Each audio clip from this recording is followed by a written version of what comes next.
Now, Taiwan's Semiconductor Manufacturing Company, or TSMC as it's known, has revealed an ambitious $100 billion investment plan aimed at establishing 5 new chip factories across the United States. The announcement comes during a meeting with President Donald Trump, who emphasized the need for domestic semiconductor production to bolster national security. Now, the investment will lead to the construction of 3 chip fabrication plants and 2 advanced manufacturing facilities, creating around 40,000 construction jobs over the next 4 years. That was the announcement there at the White House. Obviously great to see jobs back in the West, because globalization meant that so many manufacturing jobs headed east towards China or India, etc. as well.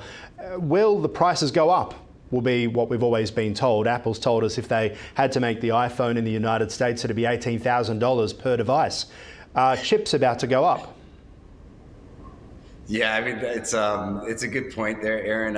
Ultimately, yeah, I mean, manufacturing here in the States is certainly significantly more expensive than it is in Asia and Southeast Asia at this current point. I think there's a lot of subsidies that are being involved and taking place with this $100 billion investment with Taiwan Semi. I mean, this is good for the U.S. It's good for Trump. He's talked about bringing more manufacturing here. The question will remain, how advanced will this semiconductor plant be? Because that's one thing that we'll pay close attention to. What's the output of those semiconductor plants? So how much will they really produce? But this is going to be good for the United States. I do think prices will be higher. There's no way they can do it as cheap as overseas. But this is something we've been talking about, that Trump has talked about.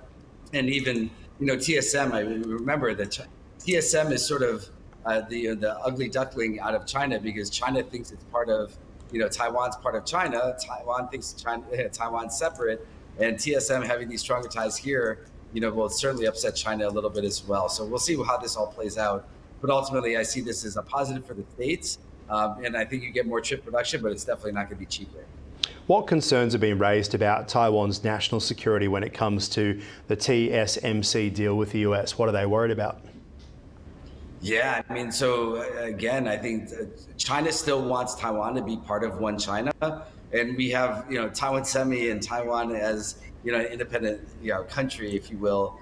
They really have been one of our best allies, and we've been doing tremendous amount of integration and support with the Taiwanese companies and people. And what will happen in the future is sort of unknown. But from a security side, I think right now we're fine. I don't think there's any concern.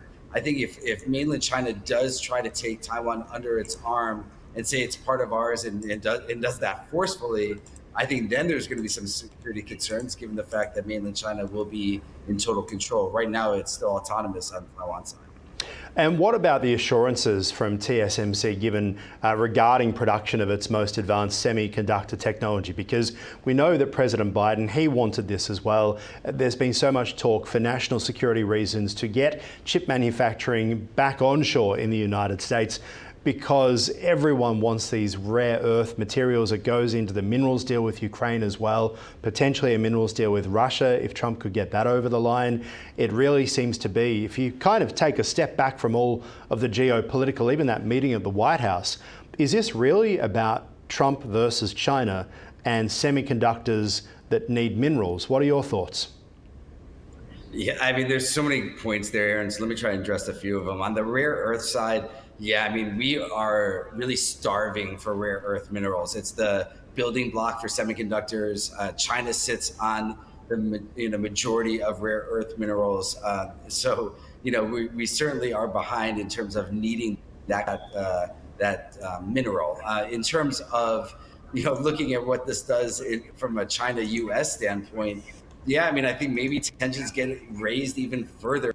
I don't think China likes the fact that TSM is building 5 more big advanced plants in the United States. I think that's an issue for them. And I think this is, be interesting to see how this all plays out. But ultimately, I think when you bring in the Ukraine side, I think absolutely right. I think, Ukraine, has access to rare earth. The United States needs it and wants it.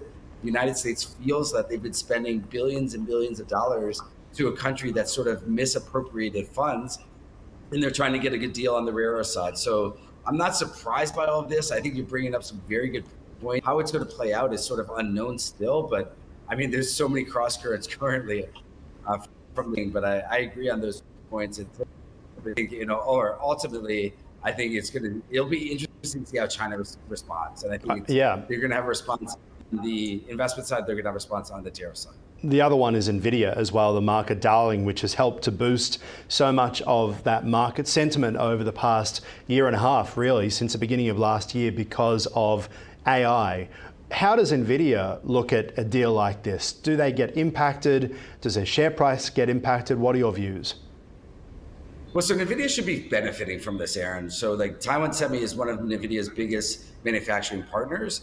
But the one thing that's interesting that I think you should mention is there's been a probe now from the US into a Singapore entity because they've been finding these NVIDIA chips in the hands of China. So, I mean, this goes back to DeepSeek that you and I have talked about, and I've talked about with other people on your program, on DeepSeek having all these NVIDIA chips that they weren't really supposed to have access to. So now there's probes going into the fact of how are these chips getting into China's hands when they're supposed to be not allowed. And it looks through the ways through some of these value-added resellers, but ultimately from a pricing standpoint and competitive position, the Taiwan Semi benefit plants here, it should help NVIDIA. They should be getting more supply from TSM here in the States. This will also benefit Qualcomm. They already get a decent amount of chips from TSM in Arizona currently. But ultimately, I think this shouldn't have a major impact to NVIDIA. I think the bigger NVIDIA question is the split of which chips they sell the most of, the higher margin and higher priced, or the lower margin, lower priced. But right now on this investment side, I think this is beneficial to supply in general. Yeah, very much so.